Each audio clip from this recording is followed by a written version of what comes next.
Hello and welcome to India Business Hour. I'm Ashmit Kumar and here are the headlines that we're tracking this evening. दुनिया के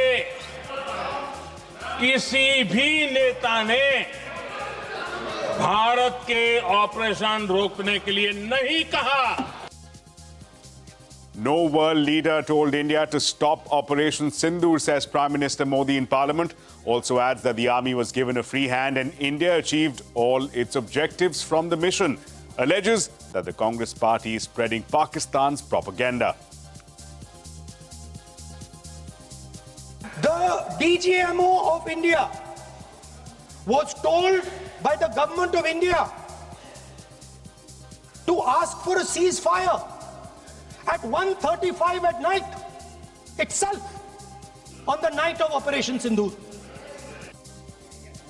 Opposition leader Rahul Gandhi alleges that the government lacked political will during Operation Sindoor, dares the Prime Minister to call President Trump a liar in Parliament. Also claims that Operation Sindoor was an exercise to protect the Prime Minister's image. Supreme Court agrees to hear a review petition against the court's decision ordering the liquidation of Bhushan Power and Steel and scrapping its resolution plan. Major relief for JSW Steel and banks, which won a bid to revive Bhushan Steel. U.S. Commerce Secretary Howard Lutnick says a deal with India has been put on the table and it's now up to the President Trump whether he wants to accept the deal or not.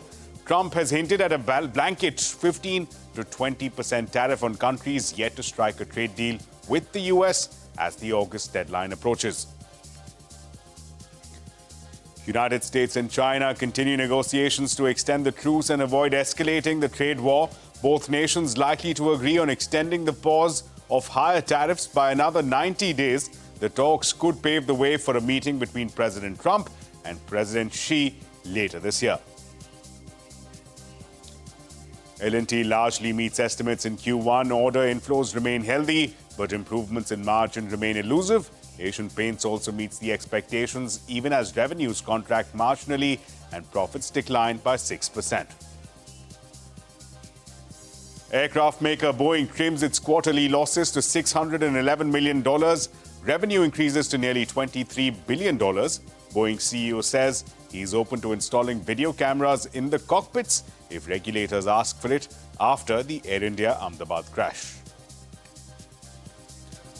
IT industry body NASSCOM warns of more job losses in the near term after TCS announced 12,000 job cuts this fiscal. Says traditional skills are being reevaluated, which could lead to some workforce rationalization. 58-year-old Shailesh Jejurikar becomes the first Indian to head global consumer goods major Procter & Gamble. He is the younger brother of Rajesh Jejurikar, the Mahindra Group executive. Shailesh Jejurikar is also a classmate of Microsoft CEO Satya Nadella at the Hyderabad Public School. A Blackstone executive among 4 people killed after a gunman opens fire at an office building in Midtown Manhattan. The skyscraper houses several offices and Wall Street firms. This is the deadliest gun attack in New York City in the last 25 years. The death toll due to Israel's war on Gaza crosses 60,000. A United Nations-backed food security body says that a famine is unfolding in Gaza as more people die of starvation. 2 women Navy officers honoured at CNBC TV18's Future Female Forward event in Bengaluru for successfully circumnavigating the world. Lieutenant Commanders Dilna and Rupa complete the task using their yacht in 8 months' time.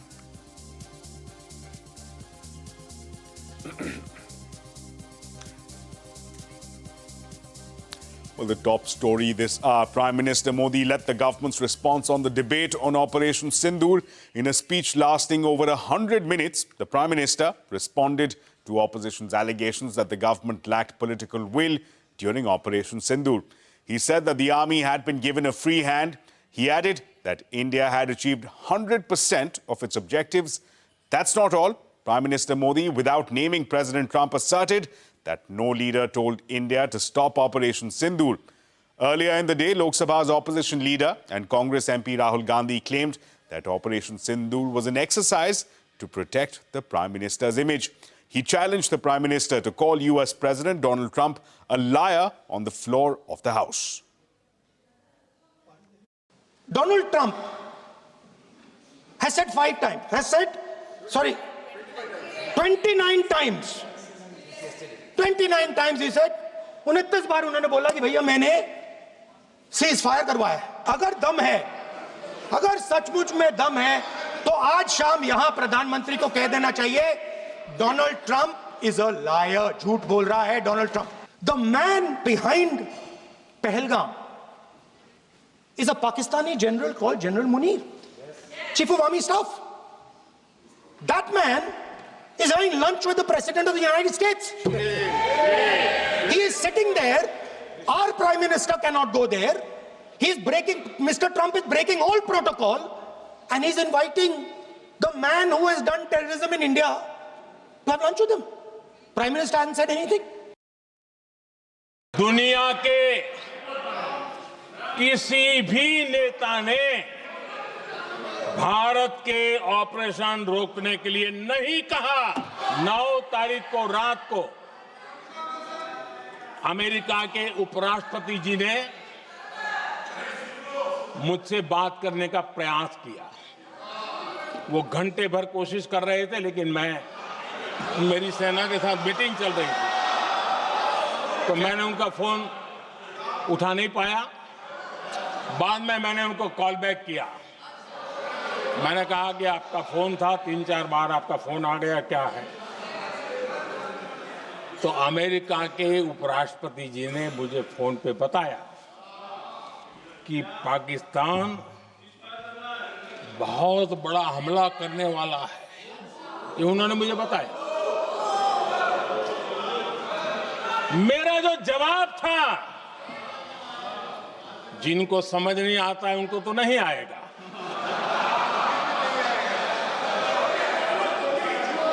मेरा जवाब था, अगर पाकिस्तान का ये इरादा है तो उसे बहुत महंगा पड़ेगा। DGMO of India was told by the government of India to ask for a ceasefire at 1:35 at night itself, on the night of Operation Sindoor. You told the Pakistanis exactly what you would do. You told them that we will not hit military targets. You told them we do not want escalation. Speaker sir, you imagine, दो लोगों के बीच में लड़ाई हो रही है, दो लोगों के बीच में लड़ाई हो रही है, एक आदमी जाके दूसरे को घूसा मारता है और फिर कहता है देखिए मैंने घूसा मार दिया, अब एस्केलेशन नहीं कीजिए। मतलब आपने पाकिस्तान को डायरेक्टली अपनी पॉलिटिकल विल बता दी। भारत आत्मनिर्भरता की ओर तेज गति से आगे बढ़ रहा है, लेकिन कांग्रेस मुद्दों के लिए पाकिस्तान पर निर्भर होती जा रही है। आतंकवादी रो रहे हैं, आतंकवादियों के आका रो रहे हैं, और उनको रोते देखकर यहां भी कुछ लोग रो रहे हैं।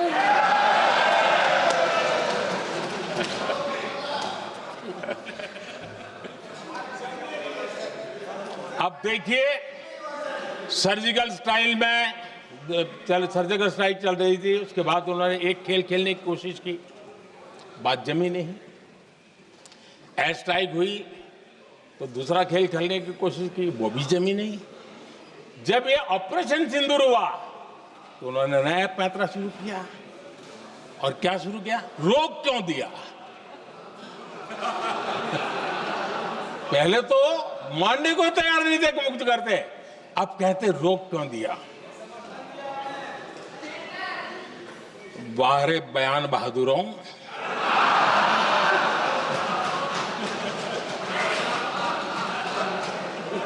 आपको विरोध का कोई न कोई बहाना चाहिए,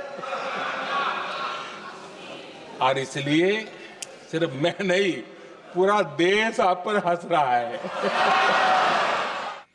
Well, on to the day's market action now. The Sensex and the Nifty snapped a three-day losing streak thanks to a last-hour rally on the Lal Street. The Sensex gained over 400 points and the Nifty moved back above 24,800 mark.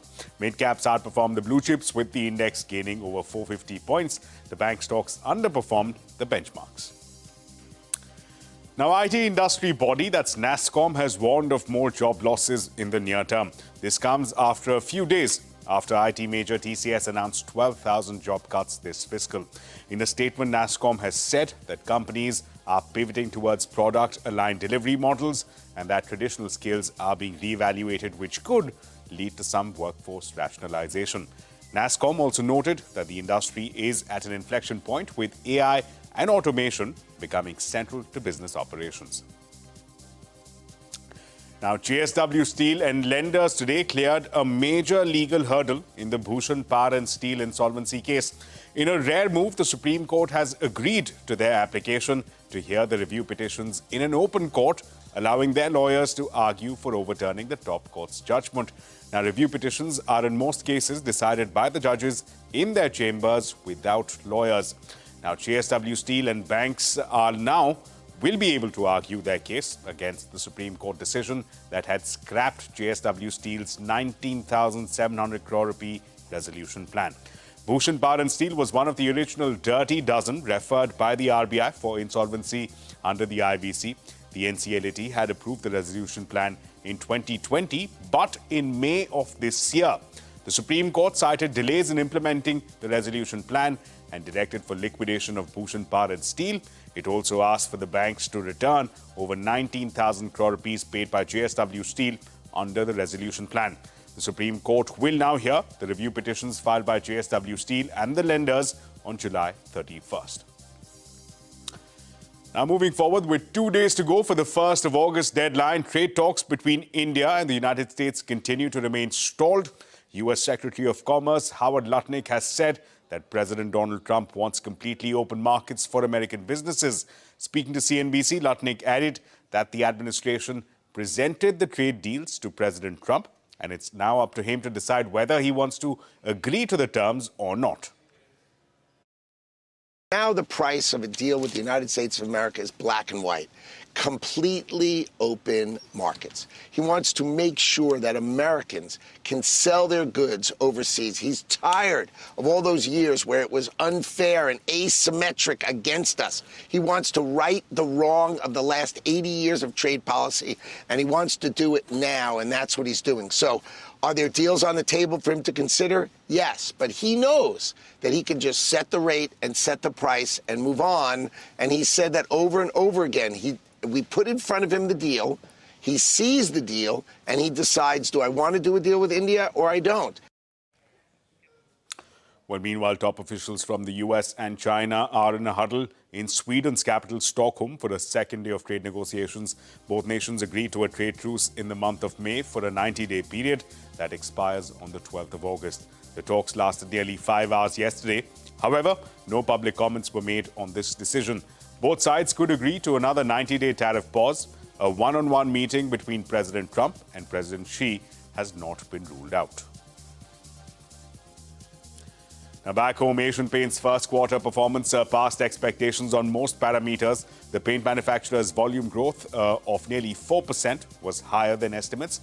Revenue was also above CNBC TV 18's poll, despite declining by 0.3% on a YOY basis. However, net profit was below the expectations, falling 6%, despite a 24% jump in the company's other income. More earnings. Larsen & Toubro has reported a healthy set of numbers in the first quarter, largely led by robust order inflows. The company's consolidated order book has crossed the 6 lakh crore rupee mark. Revenue was up by over 15%, while net profit jumped by 30% on an annual basis. Eyewear retailer Lenskart Solutions has filed draft papers for SEBI with its upcoming IPO. The public issue comprises a fresh equity issue worth 2,000 crore rupees and an offer for sale of 132 million shares. Founders Piyush Bansal, Neha Bansal, Amit Chaudhary and Sumit Kapahi will sell stake under the OFS route. A portion of the net proceeds of the IPO will be used to set up a new company-operated company-owned stores. Now, consumer goods giant Procter & Gamble has appointed Indian origin Shailesh Jejurikar as its global CEO. Jejurikar will be replacing John Mueller, who has been at the helm of the company since 2021. So who exactly is Shailesh Jejurikar? Parikshit Luthra joining us now to tell us more. Parikshit. US-headquartered multinational consumer goods giant Procter & Gamble has appointed Shailesh Jejurikar as the next global president and CEO of the company.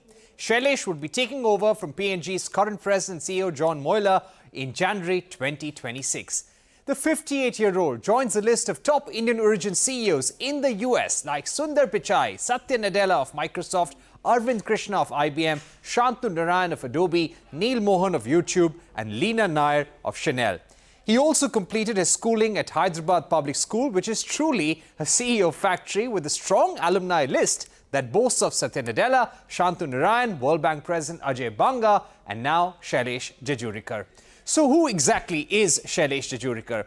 Well, he got his bachelor's degree from Elphinstone College in Mumbai and thereafter completed his master's in business administration from IIM Lucknow.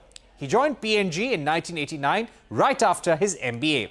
What many may not know is that Shailesh Jejurikar and Microsoft CEO Satya Nadella were classmates at Hyderabad Public School and also very good friends. Jejurikar was not only a cricket enthusiast in school, but also represented Hyderabad in under-17 cricket tournaments.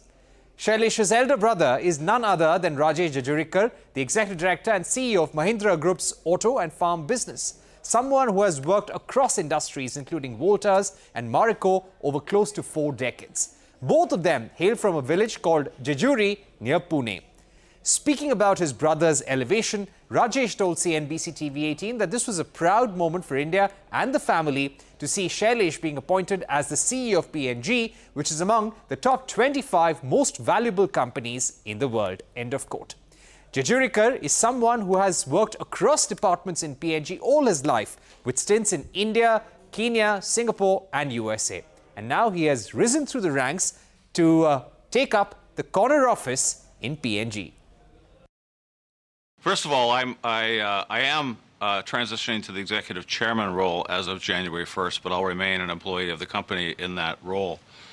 Shailesh is a great guy. I've worked with him for many years. He's worked for the company for 36 years. As you mentioned, he was the COO most recently, and he and I worked very closely in that capacity. And I'm excited about the additional perspective and contribution that he'll bring to the company. We're in very good hands. Firstly, we're delighted that Shailesh is getting an opportunity to lead one of the 25 most valuable companies in the world. This is a great honor, firstly for every Indian, but of course a lot for us in the family. I think life is about being holistic and enjoying every moment, and he's really done that in his journey, been around the world, been willing to take assignments of every type around the world. Now, the International Monetary Fund has raised India's FY26 and FY27 GDP growth forecast to 6.4% for each year. The organization attributed the revision to India's sustained economic resilience and a more favorable external environment. The IMF has also highlighted that the global economy is projected to expand by 3% in calendar year 2025 and 3.1% in 2026. Boeing cut its losses in the second quarter after delivering the most airplanes since 2018. The aircraft manufacturer's revenue surpassed expectations, rising by 33%. Speaking to CNBC, Boeing CEO Kelly Ortberg said that the company has started to see improvements across its businesses. Addressing the Air India plane crash for the first time on television, he also said that the company is open to installing video cameras in cockpits if that's what regulators want. The Air India crash investigation, no indication that there's anything with the Dreamliner that was at cause here, with the fuel cutoff switch, et cetera. But this has raised the question about, should all airplanes have video in addition to a cockpit voice recorder that could assist investigators. Would you be open to saying, sure, we'll put video cameras inside the cockpits? You know, Phil, I don't think that's a technology problem. We could do that. I think it's much more of a privacy and airline issue. So we would do that if the regulators and the airlines felt that was something that's needed. At this point, I don't see that happening. Well, time now for a short break, but coming up, a Blackstone executive among 4 people killed after a gunman opens fire at an office building in Midtown Manhattan. Details when we come back.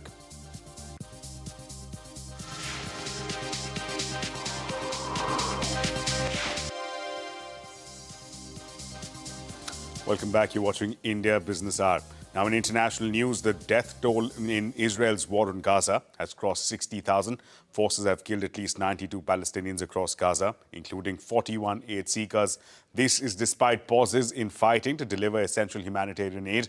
A global hunger monitoring system has warned that famine in Gaza has reached immeasurable heights. This as Israel continues to severely restrict aid entering the Strip.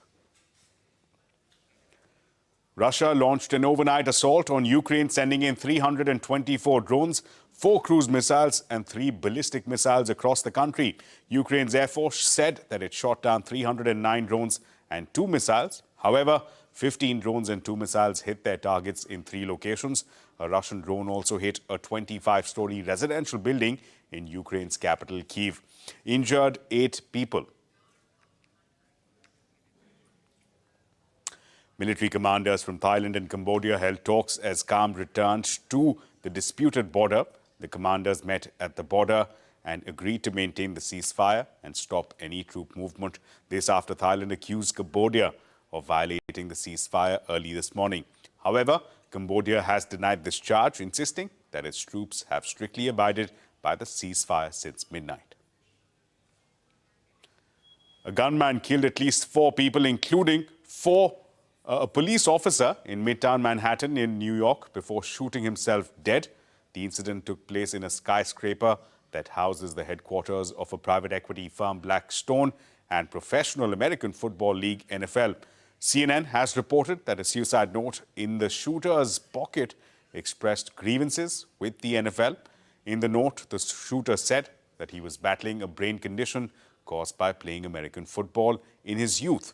The 27-year-old gunman is believed to be from Las Vegas. CNBC's Contessa Brewer has more details. A lone gunman walked into the lobby where he sprayed bullets, shooting several people, got into an elevator to the 33rd floor where Rudin Management occupies offices, and then shot several more people before turning the gun on himself. Police officer Didarel Islam was killed, as well as 3 others. NYPD has not yet identified them, but the Wall Street Journal reports one of those is a Blackstone executive. We have not yet been able to confirm that. NFL Commissioner Roger Goodell sent an employee email out saying one of our employees was seriously injured in this attack.